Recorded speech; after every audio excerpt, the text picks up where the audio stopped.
Berapa itu fatona? 2 juta? Serius? Dan cerdas, masih belum 5 juta. Umroh ya? Waktu habis. Waktunya cepat sekali gitu. Fatanah itu bukan sekedar cerdas. Bukan sekedar pintar. Ya.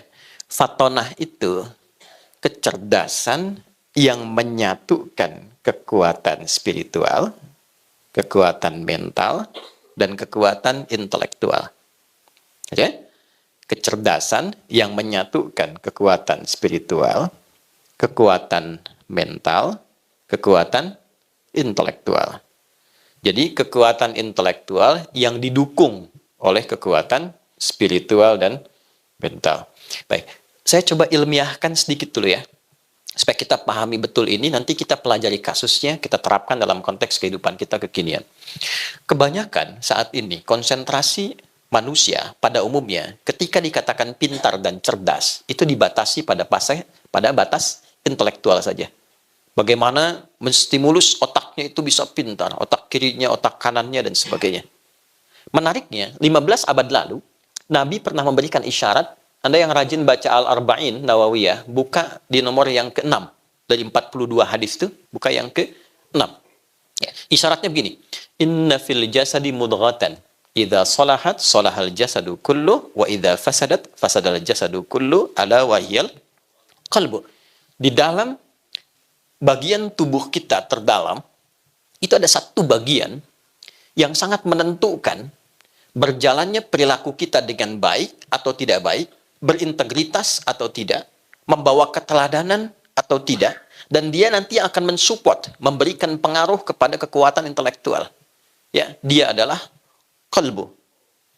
Nah, menariknya, setelah 15 abad yang meneliti tentang kebenaran hadis itu seorang tokoh namanya Andrew Amora tahun 1991. Dia seorang pakar neurologi, ya, ilmu neuron tentang saraf-saraf terdalam pada diri kita, lalu melakukan kajian terdalam. Ternyata beliau menemukan sejenis otak baru dalam tanda petik dalam bagian jantung kita yang terdalam. Ya, itu tahun 1991. Kita urai lagi. Ya, kan pola kehidupan ini secara cepatnya nanti yang di bidang biologi atau kedokteran bisa lebih mendalami dan menerangkan dengan lebih baik. Ya, kan arus kehidupan kita itu secara singkatnya ketika masuk ke jantung, darah diserap, oksigen rendah, itu kan? Masuk ke serambi kanan, itu kan? Lewat vena cava itu kan? Ya, kemudian dari situ oleh atrium pulmonalis, kalau tidak salah, diteruskan dari serambi kepada bilik kanan, itu kan? Ventrikel kanan. Ventrikel kanan dipompa, disalurkan ke paru-paru, itu kan? Dari paru-paru kemudian diolah, ya, diteruskan kemudian ke bagian serambi kiri, ya. Di serambi kiri ini diolah lagi, diteruskan ke bilik kiri. Dari bilik kiri kemudian oleh aorta disebarkan ke seluruh tubuh dan berubah menjadi oksigen yang lebih baru, lebih bagus lagi. Ya, dari yang rendah, yang biasa kepada yang baru, baru diteruskan ke otak, ke bagian tubuh dan sebagainya. Nah, ternyata di bagian serambi kanan ini ada satu bagian titik kecil yang mengandung 40.000 neuron.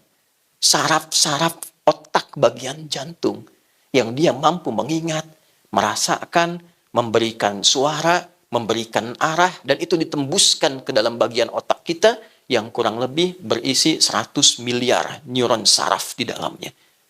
Dan disimpulkan, ternyata otak itu secara intelektual, dia tidak memiliki fungsi memerintah.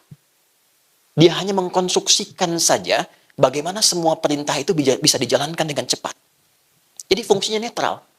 Jadi kalau ada kajian akal sehat itu adalah sebuah konstruksi bagaimana merumuskan perintah-perintah yang datang ke otak, ke akal itu bisa diteruskan dengan cepat ke tubuh. Sepersekian detik, dengan cara yang benar, dengan cara yang baik. Jadi dia nggak punya perintah. Perintahnya semua ternyata dari sini, Pak, Bu. Di sini cuma mengkonstruksikan, semakin pintar, semakin cepat itu dilakukan. Sepersekian detik. Kuncinya di sini. Nah, di dalam sini, di 40.000 neuron itu, ternyata dia hanya punya 2 sifat. Dan sifat itulah yang dijelaskan oleh Tuhan, oleh Allah, di surat 91 Asy-Syams itu, ayat 7-10. Wa nafsi wa ma sawwaha fa'alhamaha fujuraha wa taqwa. Secara presisi, tempat bagian terdalam itu yang membawa nilai kecerdasan spiritual diteruskan ke intelektual, disupport dengan mental, itu disebut oleh Al-Quran dengan satu bagian, namanya nafas. Nah, kita bicara fatonah ini, dimulainya tidak langsung ke akal, tapi dimulai dari nafas dulu, inti jiwa. Jadi kalau saya, Anda, kita ingin memiliki integritas yang baik, sehingga nanti melahirkan karakter moral. Integritas kan dari karakter moral. Naik ke sini jadi karakter intelektual, pindah ke tubuh jadi karakter kinerja. Ya kan? Ini tubuh punya kinerja, punya karakter nih. Tangan untuk apa, mata untuk apa, telinga untuk apa. Ini kinerjanya bagian tubuh. Ya, nanti disupport secara cepat oleh karakter intelektual, diteruskan. Mata, lakukan ini. Ya kan? Kerjakan. Dari mana perintahnya? Dari sini. Jadi kalau nggak punya karakter, moral hazard yang sekarang kita bilang itu, maka tidak mungkin lahir integritas. Nggak mungkin jadi teladan. Nah, di mana titik berkumpulnya nilai-nilai karakter itu? Namanya di nafas namanya. Dan disitulah diserap ke dalam bahasa Indonesia menjadi nafas. Dengan nafas kehidupan itu yang tidak separuh. Hanya dewa yang punya separuh nafas itu kan.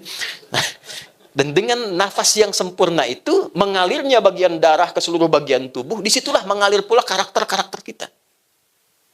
Nah, Nabi memberikan petunjuk, upayakan semua yang mengalir ke dalam bagian tubuh kita, dibawa oleh darah, membawa oksigen, punya karakter juga. Bukan cuma mengalir aja. Darah mengalir ke seluruh tubuh, membawa oksigen. Tidak begitu.